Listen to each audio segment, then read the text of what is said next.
My name is Jennifer, and I've spent most of my life alone. My parents died in a car accident when I was just 5, leaving me to be raised by my grandmother. She was my everything, my anchor, my guide, my only family. When she passed away shortly before my wedding, I thought I'd found a new family in Mark, my then fiancé. We'd been married for 2 years, living in a beautiful 2-story townhouse I'd rented before our wedding. It was in a perfect location, and when we got married, it made sense to stay there. Mark moved his things in, and I genuinely believed we had the perfect setup. I worked from home as an assistant editor-in-chief at a major publishing house, which meant I could manage both my career and our home life effectively. You know what's great about this house? Mark would often say, sprawled on our couch after dinner. It's big enough for family visits. My folks would love it here. I'd smile nervously whenever he brought this up. Yeah, maybe, I'd reply, trying to hide my discomfort. The thought of house guests made me uneasy, but I never really expressed this to Mark. Everything changed the day his sister Sarah showed up unannounced with her 2 elementary school-aged kids, Tommy and Lisa. I still remember opening the door and seeing them standing there, luggage in hand. "Surprise!" Sarah exclaimed, pushing past me into the house.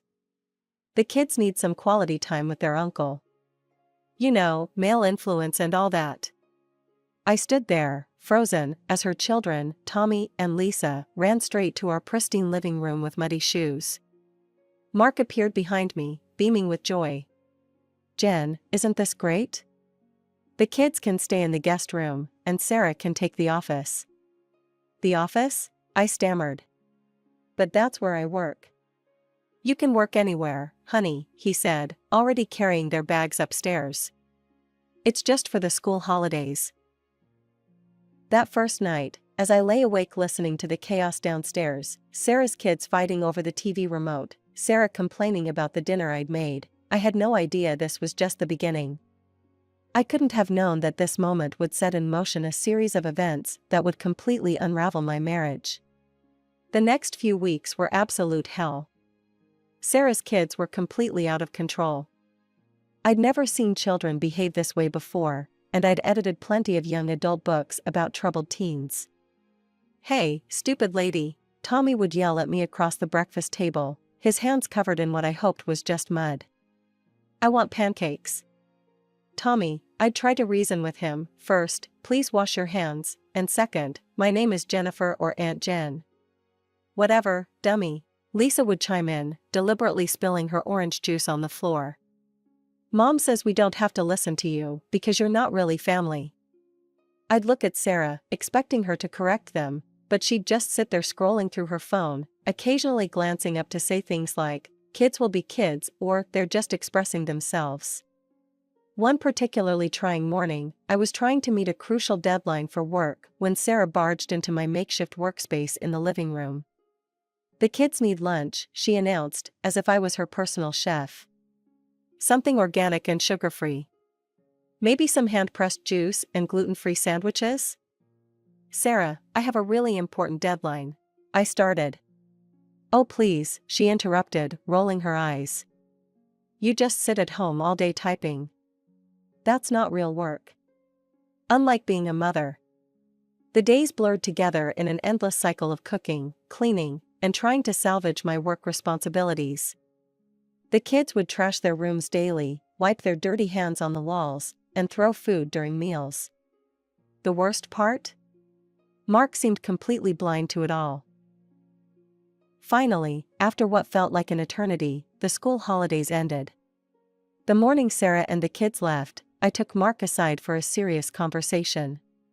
"Mark, we need to talk about what just happened," I said, still exhausted from the ordeal. "What do you mean? It was great having them here," he replied, genuinely puzzled. "No, it wasn't. Your sister's kids were completely disrespectful, she didn't lift a finger to help, and I couldn't get any work done. Please, don't invite anyone else without discussing it with me first." Mark looked taken aback, but nodded. "Okay, honey, I promise I'll talk to you first next time." I spent the next few weeks trying to restore both our home and my mental health. The walls needed repainting, the furniture required deep cleaning, and my work deadlines had piled up dangerously high. During this time, I also remembered something important about our lease agreement. "Mark," I said one evening, "I should mention that our landlord is really strict about guests. The agreement has specific clauses about it." He waved his hand dismissively.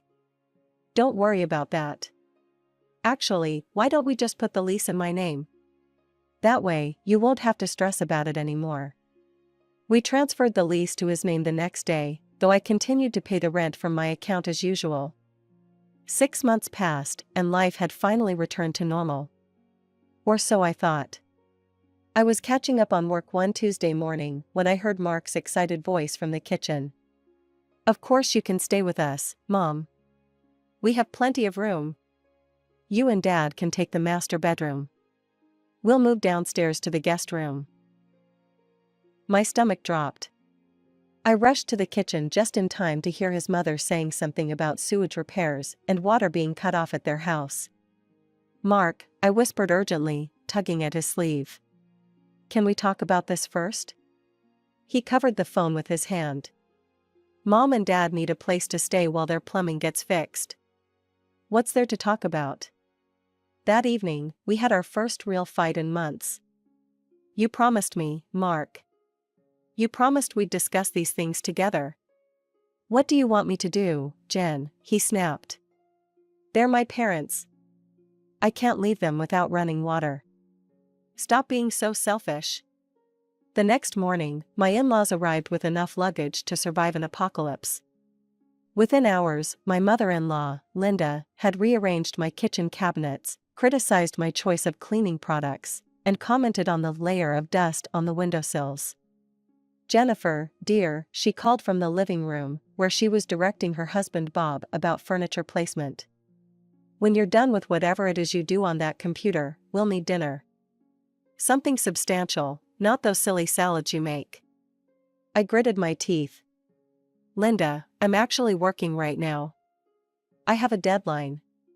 "Working?" she laughed, looking at Bob. "Sitting at home all day isn't work. Now, about dinner." Days blurred together.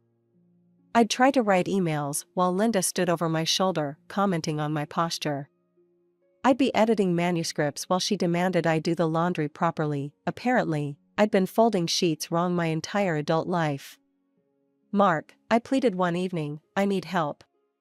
I can't keep up with everything." "You're right," he said, and for a moment, I felt relief. "I should take some time off work." I smiled, grateful, until he added, "Dad and I are thinking about a fishing trip. Get some real father-son bonding time." "A fishing trip?" I couldn't believe my ears. "That's not what I meant." But he was already packing his gear, excited as a kid at Christmas. The next morning, he and Bob left for their bonding experience, leaving me alone with Linda. "Well," she said, hands on her hips as the door closed behind them. "Since you're not busy with that little computer job of yours, we can finally get this house properly organized." I looked at my laptop, where 3 urgent emails from my boss sat unanswered, then at Linda's determined face. In that moment, I realized something had fundamentally shifted in my marriage, and not for the better. Just when I thought things couldn't get worse, only a day after Mark and his father left for their fishing trip, the doorbell rang. I opened it to find Sarah standing there with Tommy and Lisa, surrounded by even more luggage than last time. "Surprise!" she pushed past me, kids in tow. The children have been crying for their grandparents. We couldn't stay away. I stood in the doorway, my mind refusing to process what was happening. Linda appeared behind me, squealing with delight. "My babies!" She hugged the children. "Sarah, darling, you're just in time." Jennifer was about to start dinner. I wasn't about to start dinner. I was about to join a critical video call with my publishing team. But nobody cared about that. "Actually, I have an important work meeting." Always with the excuses, Sarah rolled her eyes. "Mom told me you just sit at that computer all day pretending to work." The next few days were absolute torture. While Mark and Bob were off enjoying their fishing trip, I was trapped in a house of chaos. The kids ran wild through every room, leaving destruction in their wake. Sarah spent her days video calling friends, complaining about my cooking. Linda criticized everything I did. Nobody lifted a finger to help, but they all had opinions about how I wasn't doing enough. When Mark and his father finally returned from their fishing trip 5 days later, I was ready for a serious conversation. I'd rehearsed it in my head, firm but fair, explaining how impossible the situation had become. But before I could get a word in, Mark burst through the door, beaming with joy. "Isn't this amazing?" He spread his arms wide, taking in the chaos of our once peaceful home. "The whole family together. We should do this more often." I felt the room spin. More often? Yeah. Dad and I were talking while fishing, and you know what would be great? If we all lived together for a while. Like a real family. The children ran past us, tracking mud across the floor I'd just cleaned. Sarah yelled from upstairs about needing fresh towels. Linda appeared to remind me it was almost dinner time. "Mark," I managed to choke out, "can we talk privately?" "Later, honey," he waved me off. Dad's showing everyone the pictures from our trip. That night, I lay awake in our cramped guest room, listening to the chaos above. Our bedroom, now occupied by his parents, creaked with every movement. Sarah's kids were still running around despite the late hour. Someone was using the microwave. Again. My phone buzzed with another email from my boss, "Second missed deadline this week. We need to talk." My life had become a nightmare.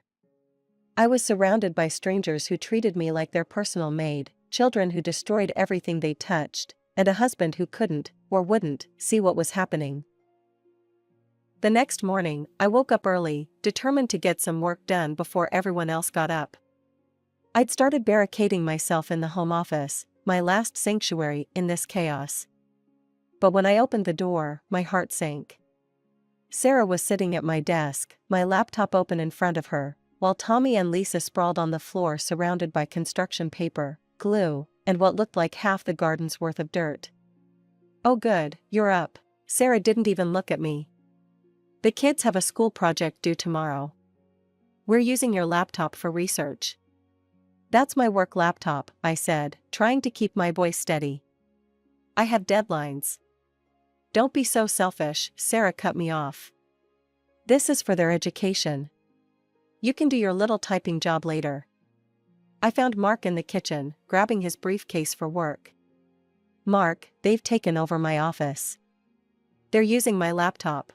I can't work." "Not now, Jen," he rushed past me, checking his watch. "I'm late for a meeting. Just share the laptop, okay? It's for the kids' school." Feeling dizzy, I headed to the bathroom. Maybe a shower would help me think clearly. But when I opened the bathroom door, I nearly vomited. The toilet was overflowing with mud and dirt. Footprints tracked through the mess across the tile floor. Handprints decorated the walls. "Oh yeah," Lisa's voice piped up behind me. "We needed somewhere to mix the dirt for our project. Tommy said the toilet would be good, 'cause it has water already." I stood there, staring at the destruction. Somewhere in the house, I could hear Linda complaining about lunch plans. Sarah was yelling at the kids to get more supplies for their project. The toilet gurgled ominously. Something inside me snapped. Without saying a word, I cleaned up the bathroom. Every swipe of the mop, every scrub of the walls felt like another nail in the coffin of my marriage. When I finished, I went to our bedroom, the guest room now, and looked around at what my life had become. The next morning, I waited until Mark left for work. I listened to his car pull out of the driveway, counted to 60, then moved with quiet efficiency. I packed a small bag, some clothes, toiletries, my phone charger. The only thing I really needed was my laptop, which I managed to recover from the office while Sarah was in the kitchen complaining about the breakfast I hadn't made. Nobody noticed when I slipped out the front door. Nobody called out to ask where I was going. The hotel I checked into wasn't fancy, but it had 3 things my house no longer offered: silence, privacy, and peace. For the first time in weeks, I could hear myself think. I took the longest shower of my life, ordered room service, and actually managed to get some work done. I kept expecting my phone to explode with messages. Surely Mark would notice I was gone. Surely he'd be worried. Surely someone would wonder where the person who did all the cooking and cleaning had disappeared to. But as the hours ticked by, my phone remained silent. No missed calls. No frantic text messages. No concern at all for where I'd gone or why. After 3 days of silence, I decided to go home. Not because I missed them, but because I needed answers. As I approached our front door, I heard music and laughter spilling out into the street. What I walked into felt like a punch to the gut. A full-blown party was in progress. Streamers hung from the ceiling, plates of food covered every surface, and dozens of unfamiliar faces filled our living room. Nobody noticed me slip inside. Through the crowd, I spotted Mark dancing with Sarah in the middle of the room, both of them laughing.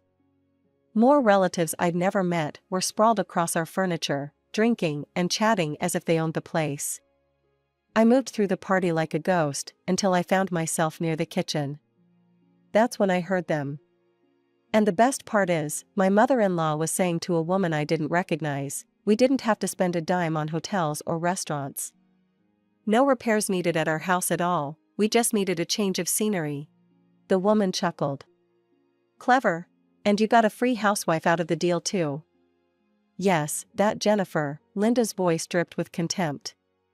Though she's not much of a housewife. Always complaining about her work. Can you believe she actually ran away 3 days ago? Not that anyone misses her cooking. They burst into laughter. I stood frozen, their words hitting me like physical blows. It had all been a lie. The broken sewage system, the urgent repairs, all of it fabricated so they could have a free vacation at my expense. Something inside me snapped. I pushed through the crowd until I found Mark, still dancing and drinking without a care in the world. We need to talk, I grabbed his arm. Now. He followed me to the hallway, looking annoyed at being pulled away from his fun. Your mother just told everyone there were never any repairs needed at their house, I said, my voice shaking. They just wanted a free place to stay. Did you know about this? He shrugged, and in that casual gesture, I saw our entire marriage crumble. So what if I did? Their family, they needed a break. A break? I'm the one who cooked for them, cleaned for them, while they insulted me and took over my home. And you knew it was all a lie? Oh, stop being so dramatic, he sneered. You don't understand because you're an orphan. The word orphan hit me like a slap. Images flashed through my mind, the car accident that took my parents when I was 5, my grandmother raising me alone, her empty seat at our wedding. That's right, he continued, his voice cruel. You're just a lonely loser who doesn't understand what it means to have a real, close-knit family. Maybe if you had one, you wouldn't be such a selfish bitch. Tears burned in my eyes, but I refused to let them fall. Without a word, I walked to our former bedroom and gathered what remained of my belongings. Behind me, the party continued as if nothing had happened. No one tried to stop me. Not even Mark. I'd barely settled into my hotel room and started apartment hunting online when my phone rang. Seeing the landlord's number flash across my screen made my stomach clench. Jennifer, Mr. Peterson's voice was tight with tension. I've been receiving numerous complaints from the neighbors about your property. My former property, I corrected him. I don't live there anymore. The lease was transferred to Mark Thompson, my husband, remember? There was a heavy pause on the line. Yes, well. The neighbors are reporting loud parties, excessive noise at all hours, children running wild in the common areas, and multiple unauthorized residents. That sounds terrible, I said, keeping my voice neutral. But as I said, it's not my responsibility anymore. Mr. Peterson sighed deeply. I want you to know that I'll be forced to take the harshest measures allowed under the lease agreement. I'm only calling you as a courtesy because you were such a good tenant for so long. I appreciate the heads up, I replied, but you'll need to discuss this with Mark. After hanging up, I felt a weight lift from my shoulders. I didn't bother warning Mark about the call. Let him deal with the consequences of his choices for once. I found a lovely one-bedroom apartment in a quiet building across town. The landlady was a retired teacher who lived downstairs and appreciated that I worked from home. "It's good to have someone around during the day," she said. For the first time in weeks, I slept through the night without being awakened by midnight snacks or early morning chaos. Then, 2 weeks into my peaceful new life, Mark called. "Jen, we're in serious trouble," he blurted before I could speak. "Peterson showed up today with a stack of papers. He's demanding double rent for the month plus some ridiculous fine." I continued typing my email, letting him ramble. "Did you know it was against the lease to have overnight guests? Or parties? Why didn't you tell me?" "I did tell you," I replied calmly. "Multiple times. You didn't want to listen."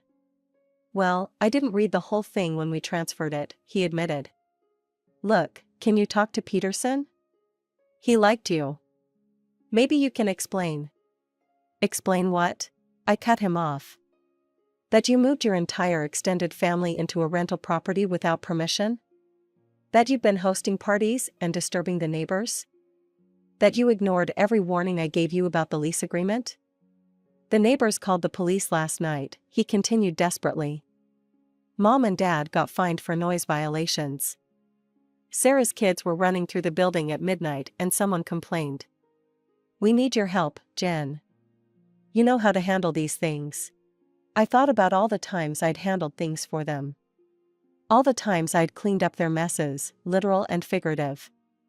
"No," I said simply. "No? What do you mean, no?" "I mean no. You have a whole big, close-knit family there to help you. Remember? The real family you said I wouldn't understand because I'm just a lonely orphan? Goodbye, Mark." I hung up mid-plea, turned my phone off, and went back to work. For the first time in months, I smiled. Sometimes karma doesn't need any help at all. The day after Mark's desperate call about the fines, my phone rang again.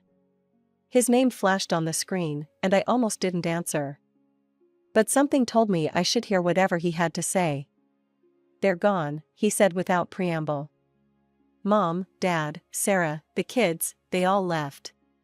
Come home, Jen. We can go back to how things were." I almost laughed at the suggestion. Go back? As if the past months could be erased like crayon marks from a wall. "There's no going back, Mark. Please," his voice cracked. "Peterson's asking for so much money. Maybe we could split the costs? Half the fine and the double rent? I can't afford it on my own." This time I did laugh, a sharp, bitter sound that surprised even me. "Oh, now you want to split things fairly? Where was this concern for fairness when I was cooking and cleaning for your entire family? When they took over my office, my home, my life? But what about your real, close-knit family?" I interrupted. "Surely they'll help you pay. After all, I'm just a lonely orphan who doesn't understand family values, remember?" A week later, I heard through our mutual friend Amy that Peterson had evicted Mark. She told me he'd shown up at his parents' doorstep with his bags, only to be turned away. The irony was almost poetic. Mark's final call came as I was finishing dinner in my peaceful new apartment. My divorce papers lay on the coffee table, filed that morning. "Please, Jen," he begged. "I've lost everything, the house, my family. I made a mistake. We could start over. I've learned my lesson." I looked around my small but tranquil apartment. My laptop sat on my desk where I'd left it. My coffee mug was exactly where I'd placed it. No crayon on the walls, no mud on the floors, no chaos in the kitchen. "You're right about one thing, Mark," I said quietly. "You did lose everything. But you lost it yourself, one choice at a time. Every time you chose your family over our marriage. Every time you dismissed my feelings. Every time you watched them disrespect me and said nothing. I can change.